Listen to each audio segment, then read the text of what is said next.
You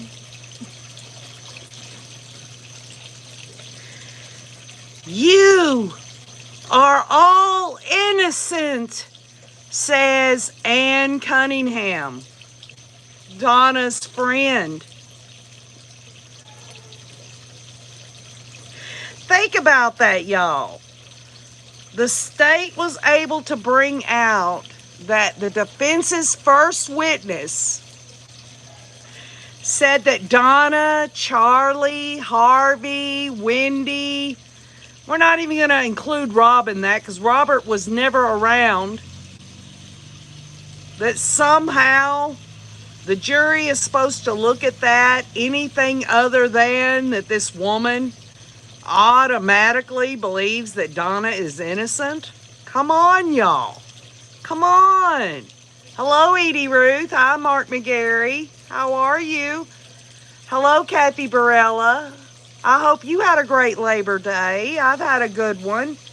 I'll have to admit, though, that I was hungover, y'all. I admit it. I probably had too much to drink over the weekend. What can I say? Just one of those type of weekends where you knew that Wayne wasn't going to work on Monday, so, why not? Why not? Hello, Moonlight View. Hello, Cindy Arnold. Rachel Black.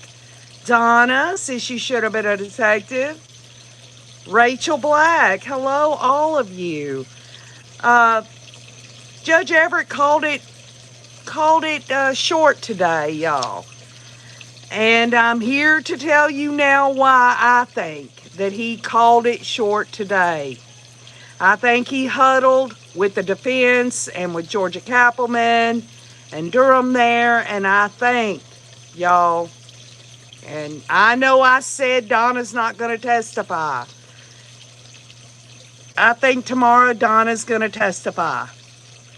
It would have been different because I was thinking that if the defense continued with these witnesses, what is it, Ann Cunningham, her life partner, you had Tarana Khan, a private investigator, Eddie Barnes, a private investigator, Kelsey Gouet, digital forensic expert, and this other fella from the police department where they went like nearly an hour showing Donna and this girl sitting at a table.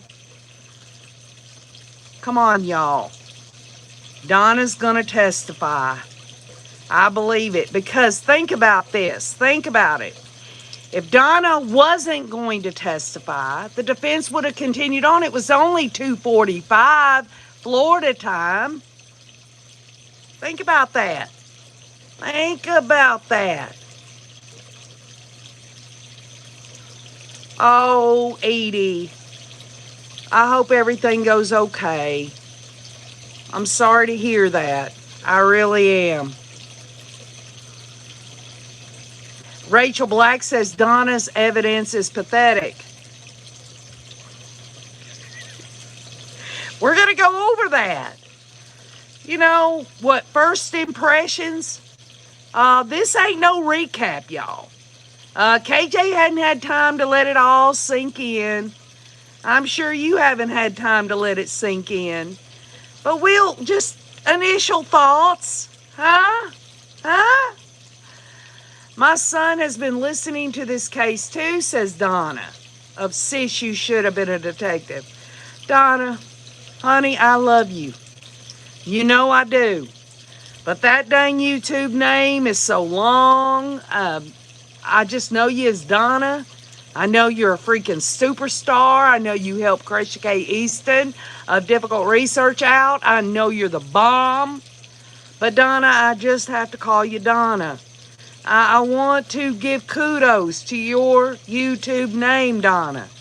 But it's just so long of a title. Edie Ruth says she's a sneaky freak. Hi, Big Sticks. Cindy Arnold says, I've been waiting for your thoughts. Well, just like you, most of you anyway, I got right on board. I knew the defense was going to open their case this morning. And they put this Ann Cunningham on the stand. Now, let me stop. Now, I'm willing to hear anybody out. And also, this Ann, she spells her name A-N-N-E, and that's how my mother spelled her name. So, I was ready for it. I wanted to hear what she had to say. This woman was not stupid. She was ready for cross-examination. But the whole idea of everything that Ann Cunningham said, when it came down to the cross-examination being, I thought they got it wrong. You know, you're all of you are innocent and all of this and stuff. That, you folks, that shows very clearly a credibility issue. A credibility issue with Ann Cunningham. Now, maybe Ann Cunningham really does believe Donna and Harvey are innocent, but it was brought out in testimony that her life partner was going to help Donna and Harvey manage some of their rental properties. Do you think that there's some money involved in that? That's just an opinion. I think these people, you know, I'm not one of these people that want to believe that everyone has an agenda. I believe there are good people in the world. Who am I to say that anyone's good or bad or anything nefarious or anything like that? But the proof's in the pudding, folks. The proof's in the pudding.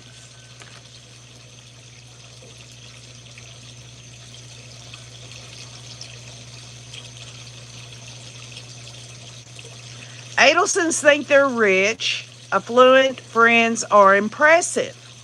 There you go, y'all. The Bethy Boop is letting us all know this. Now, I hope there are some people on here that can manage the moderating, because Ole KJ does not monetize on here.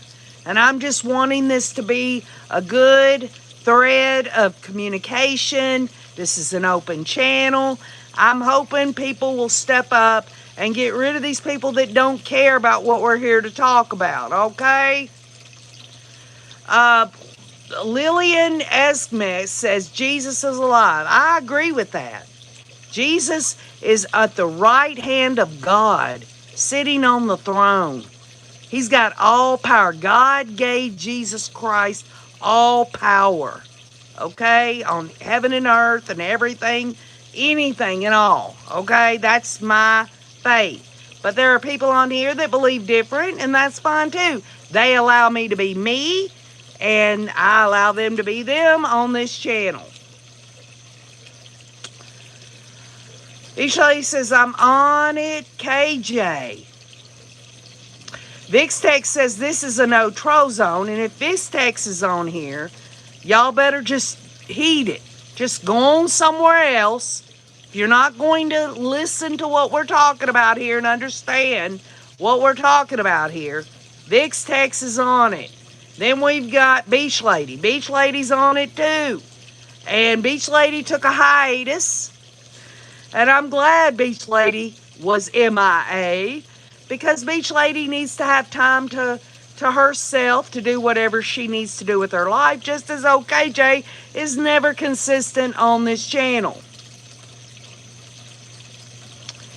Carrie Richards says, I never thought that Donna would ever take the stand. That was the nail in Charlie's coffin. Well, Carrie Richards, I put on the community wall, I asked the question. I said, is Donna going to take the stand? Maybe today, I thought. But when I looked at the defense's witnesses, they are putting up a defense. Charlie Adelson was the only one that was called at his trial. There was no other witnesses on there. Donna wanted things to be a little bit different. And we're going to talk about that. So, Then we go from Ann Cunningham and her, y'all, it was desperate. It was desperate for the defense to call Ann Cunningham as she's going to the airport to come back and clarify something. Clarify what, y'all? Clarify this whole thing about whether or not she made a phone call, talked to Donna, or Donna called her, or she called her the day of the murder. WhatsApp or this other app, I forgot the name of it. Someone put it in the comments. The bottom line is it was so desperate of the defense to call her back, and it doesn't look good that the jury's sitting over there going, okay, you called Ann Cunningham back to clarify one question? I mean, come on, y'all. This isn't going well for the defense. Eden Webb says this is not targeted at anyone. You need to have respect, not just for people, but for yourself. If people don't respect you, you still need to have some respect for them. And day 3 of kindness to people. Okay, thank you so much, Eden Webb. I appreciate that. Anytime that anyone wants to bring out that we should all be respectful, we should have a good experience when we're on social media, this world inside of a world.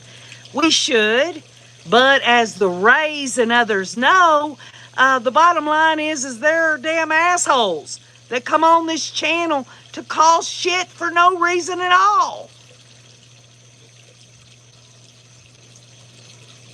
Cindy Arnold says, I think the jurors are probably done. What's she going to say now? Cindy Arnold,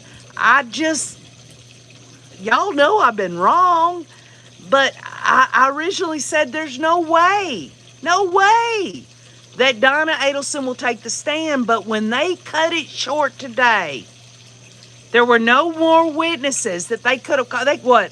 There's not a witness that they could have called at 2:45 today up till 5 o'clock Florida time? That tells me that Donna is going to testify tomorrow, y'all. She is testifying. It took that. It took that for me to realize it. So, let me just go through these witnesses. The defense was trying to really go down this road of the bar mitzvah, that Donna and Harvey wanted to be back for the bar mitzvah. In other words, no consciousness of guilt. They wanted to hit it head on, and they had witnesses say they wouldn't have missed it for the world. But Georgia Kappelman says they wouldn't miss the bar mitzvah. But Donna says in that call, I just want to be buried in my bar mitzvah dress that I was going to wear at my grandson's bar mitzvah. Y'all, it is what it is. And this whole thing about 90-day visa, 30-day visa,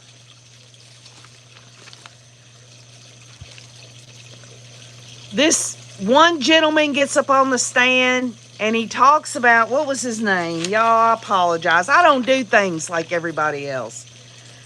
Richard Chagrin, who was a friend who'd been all over the world, who had all this experience about going all over the world. They went back and forth over whether or not he gave suggestions or whether he was just there for the computer, blah, blah, blah, blah, blah. The bottom line is, y'all, Donna Adelson and Harvey Adelson had a one-way ticket to Vietnam. They want to say they didn't know how long they would be out there traveling, that Vietnam was a beautiful place and got great food and all of this stuff, and that somehow the defense wants the jurors to believe that they were going to be back before the grandchild's bar mitzvah. Well, that's okay if the juror wants to believe that. Donna and Harvey, let's for sake of argument, They were going to be back for the bar mitzvah. Maybe they wanted to see whether or not Donna was going to be arrested before, January, February. Maybe they just were trying to feel the waters. Dan Rashbaum tells them, you might make it out. You ain't got no restrictions. And that was brought out in the defense today, that they hadn't had no warrant for their arrest. They could travel like they wanted. But the bottom line is does anyone think that Donna and Harvey actually intended to attend this bar mitzvah? Well, how about this? Try this on for size. The jury does not know about Donna's testimony in pretrial. The jury does not know that Donna said on the stand in pretrial when they had the motion hearing that they wanted to come back on their terms. They didn't want to get stuck in an extradition country in some jail or anything like that. If any juror has reasonable doubt and they have a mistrial or something like that, they're going to find out that Donna absolutely on the stand in pretrial talked about, well, if we were going to be over there and they wanted us to come back because there was a warrant for my arrest, we were going to do it on our terms. We didn't want to get stuck in a Vietnamese jail and all of this stuff. And we were there because we just wanted peace. Peace again. Why Donna is suicidal. Donna is doing her last will and testament, estate planning. She's got this fella who was on the stand, and I felt like the state missed a little bit of it, where the state could have said, why are you doing estate planning for them in terms of managing their rental property? Think about that, y'all. Think about that. Vic Tech says Donna was going to Vietnam. Trevor Levesque says they were running. Liam Forsberg says, did I spell that correctly? This trial day was a nothing defense. Oh, Carrie Richards says, you are probably right, KJ. She might take the stand. However, Donna has nothing to say that will help her. There's no way that she can help her case. Well, y'all, did y'all catch it on Ann Cunningham's testimony? I want you to go back and listen. Will you do that for me? You can learn so much in justice through understanding. She originally said on the stand, she said, oh, you talking about after the bump and all this and that? She actually talked about Donna and the extortion theory and all that. And then the defense had to come back. They had a sidebar. And then the defense came back and said, now, you're saying that she didn't know nothing about the extortion. The bottom line is you can't have it both ways. And Ann Cunningham stuck her foot in her mouth. I want you to go back and I want you to listen to what she said in that brief amount of time when the state was asking her about this extortion. And isn't it so interesting? Isn't it interesting that when that former law enforcement official got on the stand to, they played that recording of Donna and this woman who says that Donna gave her the script and all of this stuff, the state was talking about, so that woman used the word extortion? Like, folks, the way that this woman testified, and don't get me wrong, people talk differently, they communicate differently. There's nothing wrong with that. Just because someone used high dollar words doesn't make them a better person. Okay? Let me repeat that. Just because someone uses high dollar words does not make them better than people that use simplicity. Okay, Jay's from Tennessee. I use y'all. I use folks. I use all kind of simplistic words. But it doesn't seem to, it wouldn't seem to me. And I'm not these jurors. that this woman would use the word extortion. And if the woman had used the word extortion, how about Donna putting that word into her vocabulary? Because at the time, just as the testimonies come out, Donna was saying on text message, I believe it. The truth has come out. Charlie was extorted. Blah, blah, blah, blah, blah. Trevor Lebeck says, I noticed that too, KJ. Georgia was ready for her, says Cindy Arnold. Now, as far as Ann Cunningham and her significant, her life partner, because they're not married, this is what I got out of it in totality, okay? And it's simplistic, and maybe there's more to it. Maybe you can educate me and put it in the comments in the rewatch so I can go back and look at it, because I can't really keep up with everything here, but this is what I got out of it.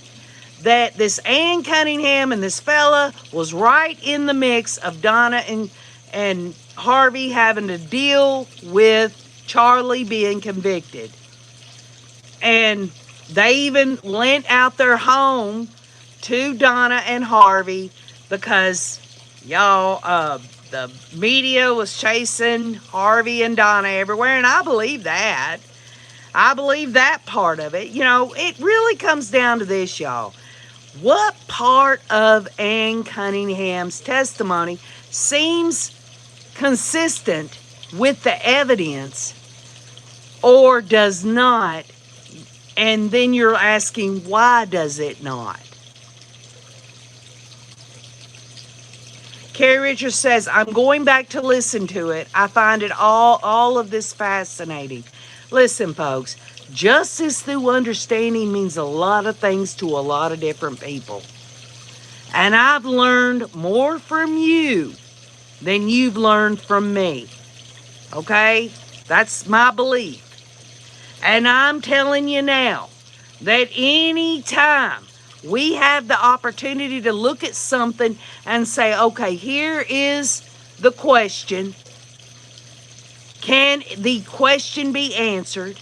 And if not, where am I going to look for the answer to this question? And if I don't get the answer, where am I going to go from there? Where am I going to go from there? Because I guarantee you this. If you don't find the answer, you'll find an answer to something else. I promise you this. I promise you this. You know why? Because you know who you are. You know what you're capable of. Leanne Forsberg says, is Charlie going to testify? Well, y'all, yesterday, it was a short. I was like, I typed in Donna Adelson on YouTube.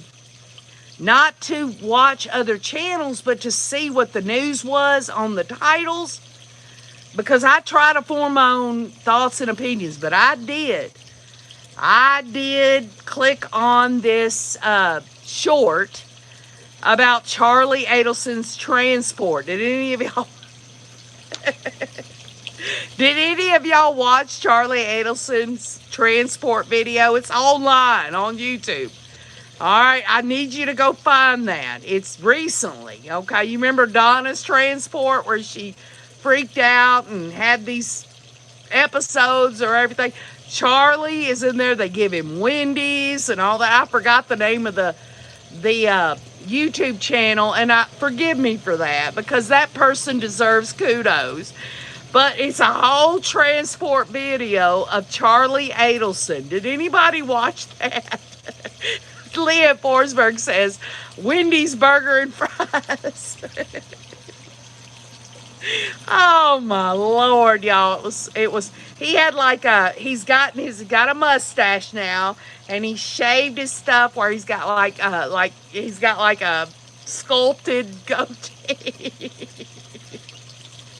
With that hair and the dang head of his.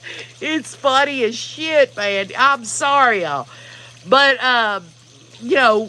will Charlie testify? First of all, I don't think he will because he's in an appeals process, but they brought him down. Maybe the state wanted to bluff the defense, but maybe the state's got some hair on them balls, and they're going to put Charlie up there with limited questions that he can answer that's not going to mess with his appeal. Who knows? Or Charlie gets up there and the state knows he's going to plead the Fifth Amendment, which would look shitty as hell. That the son of Donna Adelson,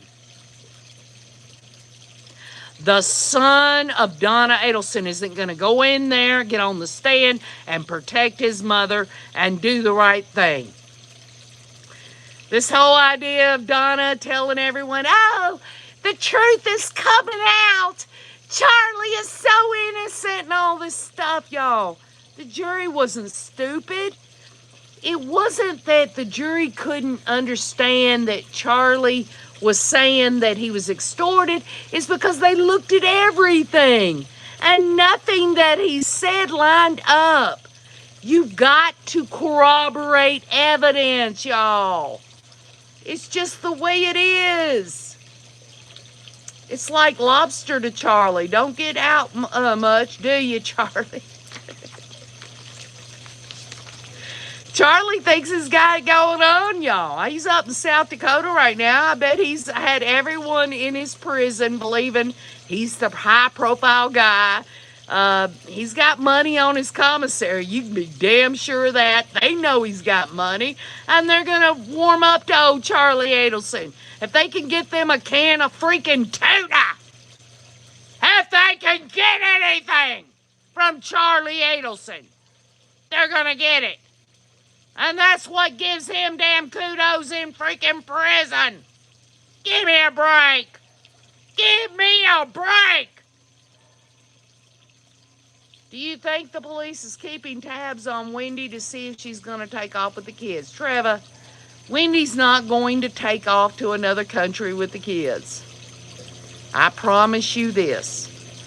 I promise you Wendy Adelson is not going to flee like Donna and Harvey. Is it because Wendy's innocent? No, but I'll say this. Wendy has freaking pushed the knife into Charlie's back and twisted it. She has pushed the knife into her own mother's back and twisted it. And that doesn't mean Wendy's innocent. It just means that Wendy, they arrest Wendy and then they go to trial, and then Wendy gets to say that she testified she was totally and completely cooperative in 2 trials against her own brother and her own mother. Think about that. Y'all, nobody wants to hear it, but I'm going to say it. Even though I believe the state is lasered in on Wendy, I do believe that this is the end. This is the end. Donna is the last domino in all of this. The same thing goes for Harvey. Why didn't Harvey come to the defense with Dan Rashbaum, the defense attorney of Charlie?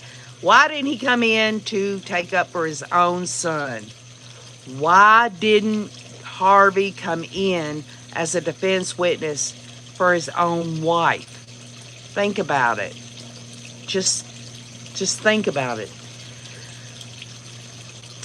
Jenny Benny is reminding us all that these poor boys, and that's Dan Markell and Wendy's children there, those 2 boys, the greatest victims in all of this ridiculousness.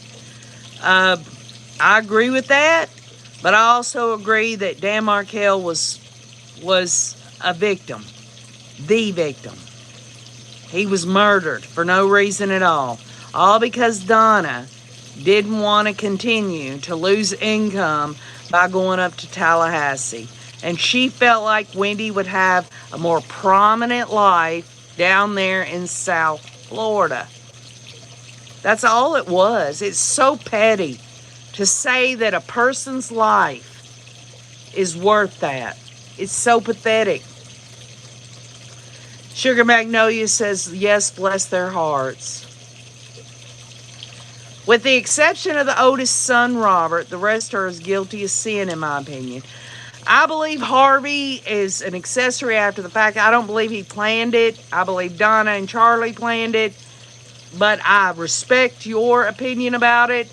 I believe Wendy knew about it. I don't think she was part of it. The state's whole idea of the damsel in distress, that holds a little weight with Ole KJ. But who am I anyway? I'm just an old country girl from Tennessee.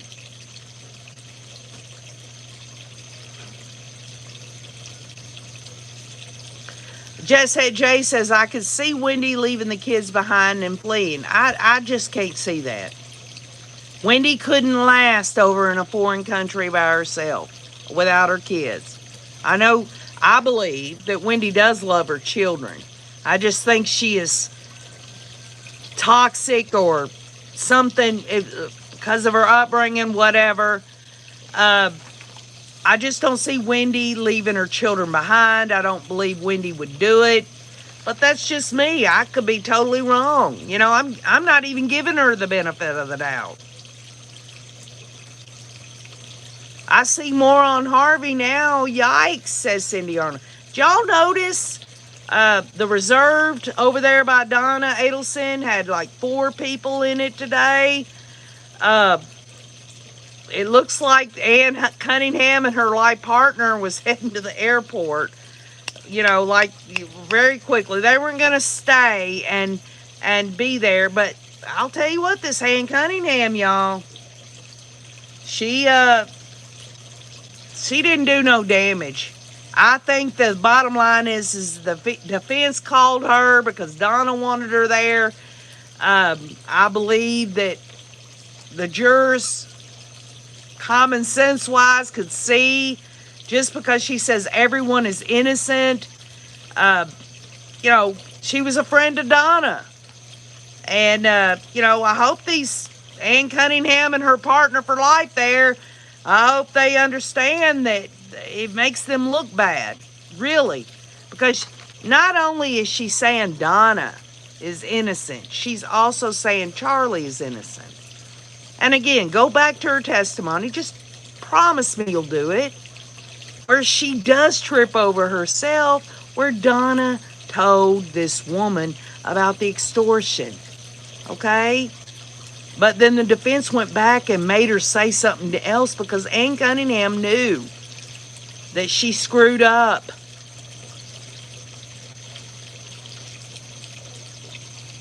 Beach Lady says, Wendy was smart enough to get her family to do her bidding, in my opinion. Well, you know, what does Wendy have to go by?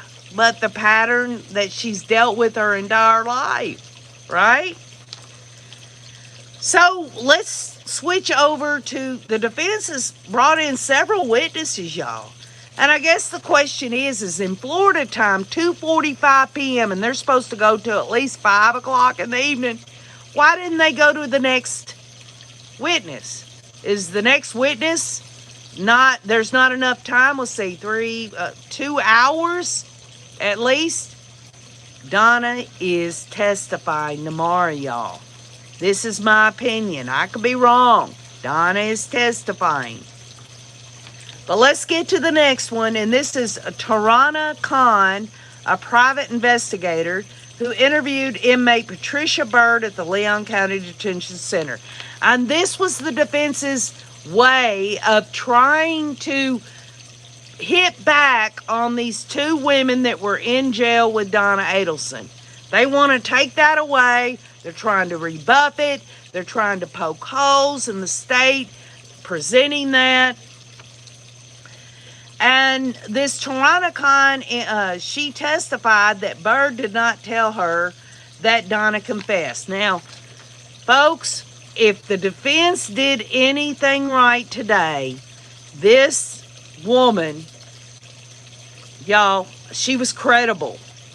She was credible. And the first thing I thought when I looked at this woman and everything that she said and everything, I thought, Okay, could the state be thinking, okay, the jury's not going to buy the two informants, but look at all the other evidence? Because that's where my mind went. Because I believe that the defense did absolutely, y'all, they proved a point on this. And I believe this woman wouldn't lie.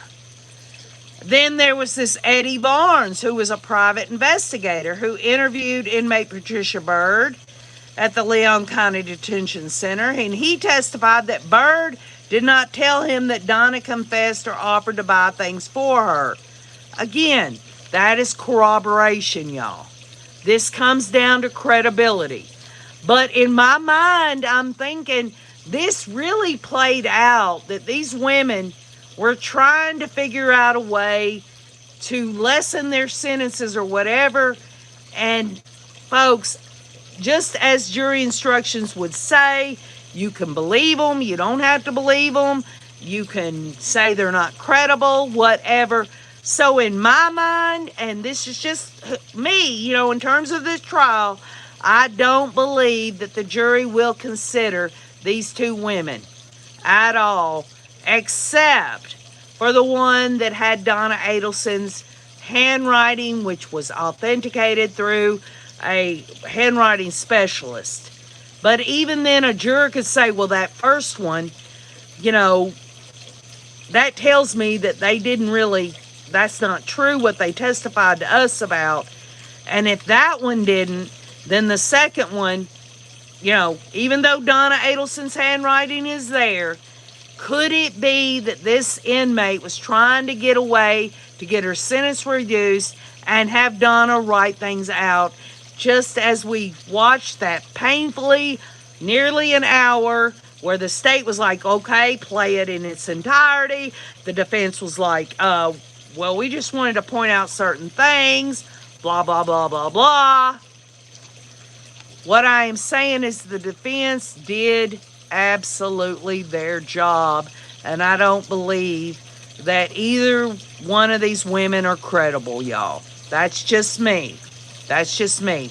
And if you add on that the state waited till January of 2025 to actually have them as a state's witness, I know the state tried to bring it out, well, you didn't record it or you didn't put them on your witness list, but guess what?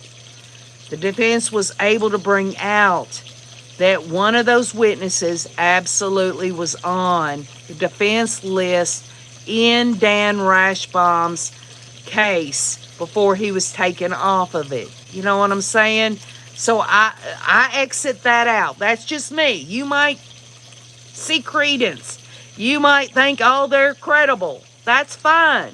Everybody looks at things differently. But in my opinion, I don't think these two women are credible at all. And does that make Donna innocent? No. It just takes away from, maybe the state used it to get the defense all on that so that they wouldn't look at anything else. I don't know. What I am telling you now as I look at you, those two informants who are in jail with Donna Adelson, they're not credible. I don't believe them. There's not enough there for me to really believe that. I don't believe it. Okay? But that's okay, because there's so much more out there that does show Donna's guilt.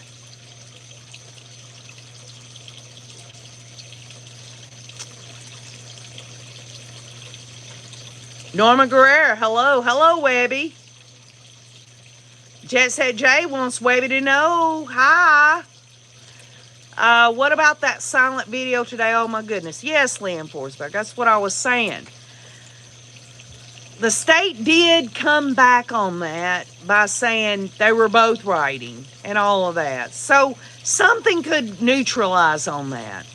But ultimately, I think that any level-headed juror would be like, okay, the jury instruction says we can believe parts of it, none of it, or all of it. If I was a juror and I heard the evidence from the defense today, I wouldn't believe any of it because it's not reliable. It's not credible. Because these women at least one of them told two people. One was a federal lady there. I don't believe that woman would lie. I believe she told the truth. That dang black lady from the federal, what was it, Lawyers Association or whatever the hell that was, I think she was credible. I think she was a good employee. I don't think she's in it for the defense or nothing. I think she came in there and told the truth. And this other fella, this private investigator that Donna Adelson and Harvey Adelson hired, I don't think that anything that he said was not corroborated by what the woman before him said. Now, I know he was being paid by him, but think about that. You've got to take into consideration corroboration, y'all. You've got to. So then you got Kelsey Guay, a digital forensic expert. And when I heard that just her travel alone was $10,000, she said, oh, the company would know the amount that was charged. It was, what, $300 an hour? And she couldn't tell the jurors how many hours and that the company would know how much? I guarantee you. We're talking 30, 40, 50, even to up to $100,000. I guarantee you Donna Adelson has spent the money on her defense. And I think that as they opened it up and they have questions about the credibility of these two informants, that in and of itself shows the money has been well spent. I'm not taking up for the defense. I'm not taking up for Donna Adelson. You know how I feel. I'm telling you the truth. Don't believe either one was telling the truth. That was a waste of time. I do think that the defense has been pretty good considering what they were thrown, says Carrie Richards. My sentiments exactly, Carrie.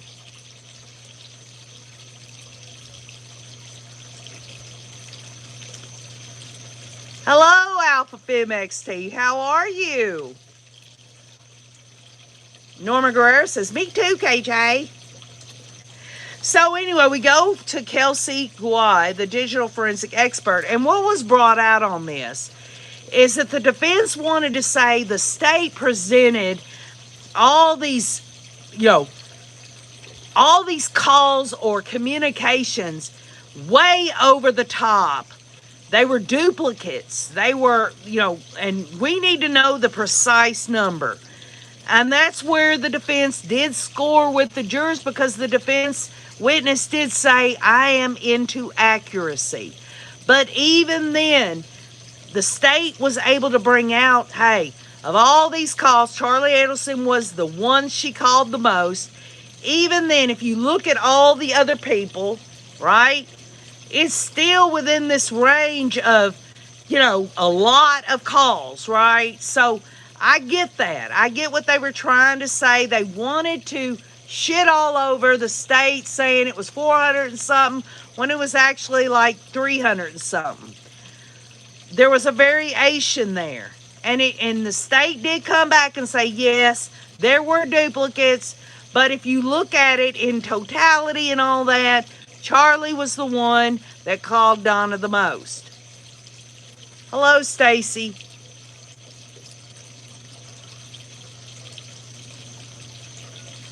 So that was a really good defense witness. But Guy reviewed all cell phone records for Harvey, Donna, and Charlie Adelson, as well as a PowerPoint presentation, y'all, from the prosecution's digital forensic expert, Corbett. The prosecution had claimed that Charlie Adelson's phone attempted to communicate with Donna 417 times between May 2nd of 2014 and July 14th.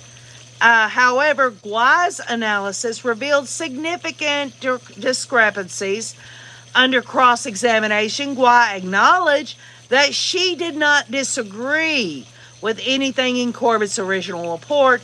She confirmed that Charlie Adelson remained the most frequent number in Donna's phone records despite the data corrections. On redirect, Guay clarified that 211 entries in the original data were duplicated, She also noted that apps like Viper and WhatsApp that do not store records would not appear in the call detail records, which, by the way, when she clarified that Viper and WhatsApp, maybe that is why Ann Cunningham had to turn around as she's heading to the airport and come back, because this whole idea of Ann Cunningham testifying that she did not talk to Donna or anything like that, and the state did win some brownie buttons on all of that. Hello, Madonna.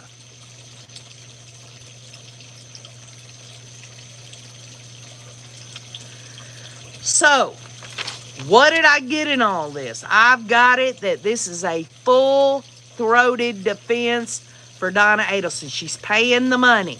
She's getting this defense. She's got several witnesses. I guarantee you there's not another witness besides her, and that is tomorrow morning, y'all. Think about it. I'll say it again. If they had other witnesses that were going to go more than 2 hours, then they would have said that. There isn't a witness that they've had that's went more than, what, an hour, if that? So, I think Donna's testifying, y'all. I think Donna is testifying. I didn't think that at first. But because of the scheduling, I believe that she will testify tomorrow. And it's going to be her demise.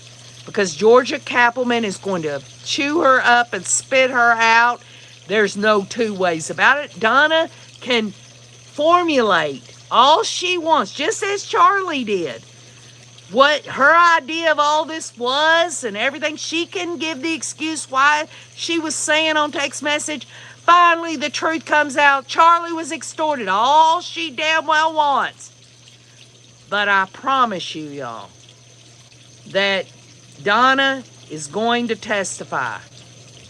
If I'm wrong, I'll say this. If I'm wrong, there's not going to be any more witnesses for the defense. We're going to get up tomorrow. We're going to turn it on. They're going to have court in session, and the defense is going to say they rest. And then what happens? Does the state have rebuttal? Does Charlie testify? Huh? Who would be in the state's rebuttal case? I'm asking you, Rays. I'm asking you, research analysis, and you. I'm asking you to leave it in the comments on the rewatch.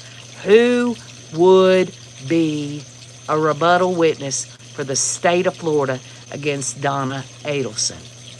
So, we'll see what happens. I love you all. Thank y'all all for being here. Y'all, it is what it is. We're going to get back together. We're going to see it through together. And as always, you know I love you. And keep on